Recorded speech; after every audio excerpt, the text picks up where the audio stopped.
안녕하세요. 짤막한 강좌 한정희 강사입니다.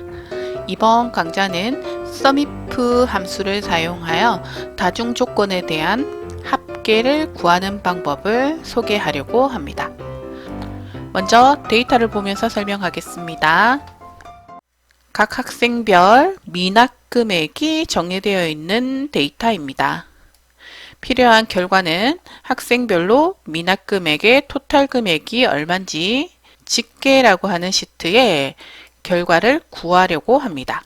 조건에 맞는 합을 구하는 함수 SUMIF 또는 SUMIFs 함수를 사용하면 되는데, 현재 조건은 학년, 반, 번호를 조건으로 사용하려고 합니다.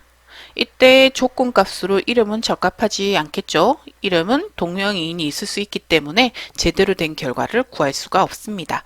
그래서 지금처럼 학년, 반, 번호라고 하는 세 조건이 일치하는 경우이기 때문에 SUMIFs라고 하는 함수를 이용하여 다중 조건에 대한 합을 구하려고 합니다. 결과를 구할 집계표를 집계 시트에 만들고 시작하겠습니다.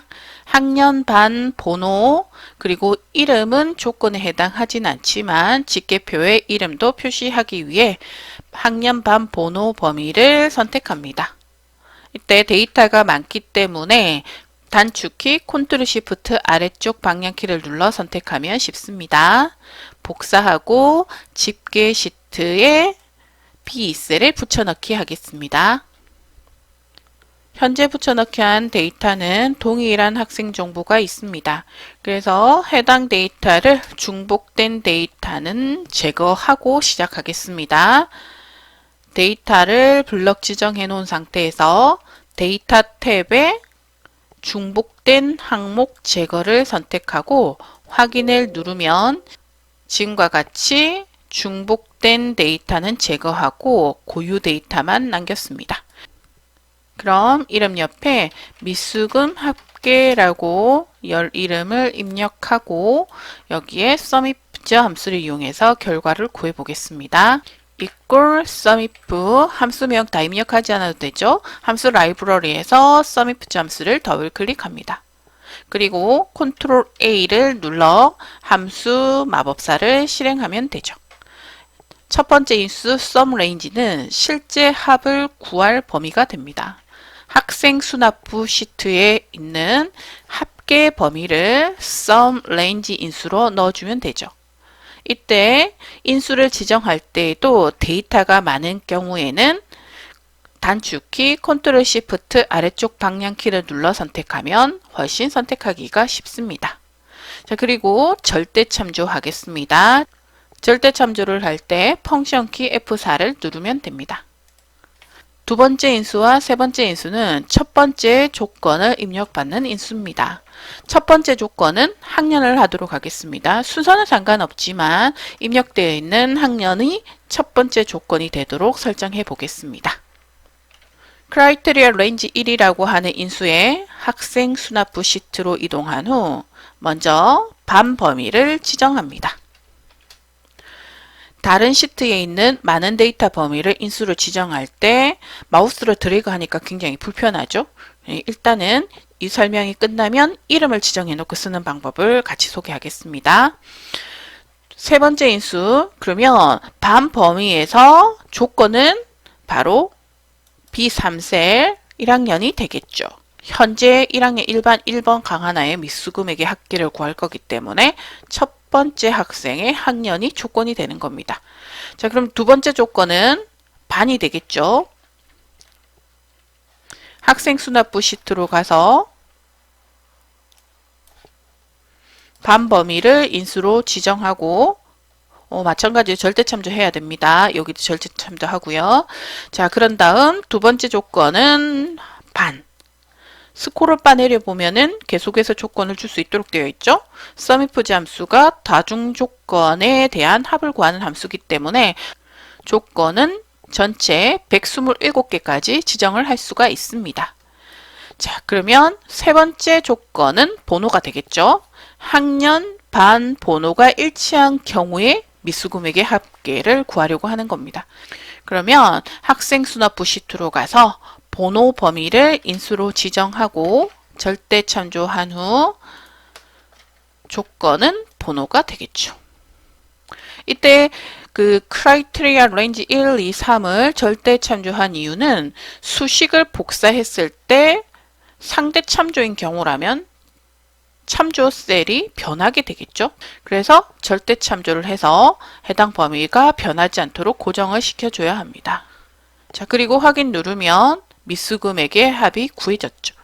학년 반 번호라고 하는 세 조건에 일치하는 미수 금액의 합계가 구해졌습니다. 수식을 복사하면 나머지 학생의 미수 금액의 합계도 구해지죠. SUMIF 함수를 이용하니까 아무리 많은 데이터라 하더라도 원하는 조건에 맞는 결과값을 아주 쉽게 구할 수가 있습니다. 그러면 앞에서 설명했던 것처럼 함수를 사용하는 중에 다른 시트에 있는 많은 데이터의 범위를 참조하려고 할 때 굉장히 불편했습니다. 그래서 이번에는 이름을 정의한 후 미수 금액의 합계를 다시 구해 보도록 하겠습니다. 먼저 함수에 사용할 인수 범위가 학년 반 번호 합계죠. 그래서 학년 반 번호를 선택하고 데이터가 많으니까 단축키 컨트롤 시프트 아래쪽 방향키를 사용해서 선택을 하겠습니다. 계속 반복하고 있죠. 컨트롤 시프트 아래쪽 방향키. 이때 합계 범위가 연속된 범위가 아니죠. 이럴 때는 컨트롤 키를 계속 누르고 있는 상태에서 O1셀을 선택합니다. 그런 다음 다시 컨트롤 시프트가 눌러진 상태에서 아래쪽 방향키를 누르게 되면은 이렇게 연속되지 않은 범위라 하더라도 한 번에 선택을 할 수가 있게 됩니다. 수식 탭을 누르고 선택 영역에서 만들기를 선택합니다. 그리고 이름 만들기의 첫 행에만 체크를 합니다. 그러면 첫 행에 해당하는 학년 반 번호 합계가 이름으로 지정되고 그 나머지 아래쪽 데이터가 이름에서 참조하는 범위가 되겠죠. 확인을 누르면 자, 이름이 정의가 되었는데요. 어떻게 확인하느냐 하면 이름 상자를 눌러봅니다. 반 번호 학년 합계라고 하는 이름이 만들어졌죠. 반을 선택하면 반 범위가 호출되고 학년을 선택하면 학년 범위가 호출되는 것을 확인할 수가 있습니다. 이런 경우에는 선택 영역에서 만들기로 이름을 정의하는 것이 편리합니다. 자, 그러면 학년 반 번호 합계라고 하는 이름이 지정되었죠. equal SUMIF, 다시 SUMIF 함수를 이용해서 미수 금액의 합계를 구해 보겠습니다. 함수 마법사를 실행한 후 SUM range에 이제는 학생 수납부 시트로 이동할 필요가 없습니다. 여기에 뭐라고 입력해 줘야 될까요? SUM range는 실제 합을 구할 범위라고 했었죠. 바로 합계가 됩니다. 합계라고 이름을 넣자마자 어떻습니까? 여기에 합계 범위의 값이 들어오는 걸 확인할 수 있죠. 자, 그 다음 첫 번째 조건이 되겠죠. 첫 번째 조건은 학년이죠. 학년 조건은 바로 첫 번째 학생의 학년이 됩니다. 두 번째 조건은 반이죠. 이름 정의한 반 그대로 입력합니다. 조건값 입력하고 세 번째 인수 마찬가지죠. 번호 그리고 첫 번째 학생의 번호 그리고 확인 누르면 어떻습니까? 너무 간편하게 함수를 사용하여 합계를 구할 수가 있죠. 많은 데이터를 인수로 참조하거나 다른 시트에 있는 범위를 인수로 참조하는 경우에는 지금처럼 이름으로 정의해두고 사용하면 훨씬 더 수식 작성이 쉬워집니다. SUMIF 함수를 이용하여 다중 조건에 대한 합을 구해봤습니다. 필요하신 분들께 도움이 되길 바라며 이번 강좌는 여기에서 마무리하겠습니다. 수고하셨습니다.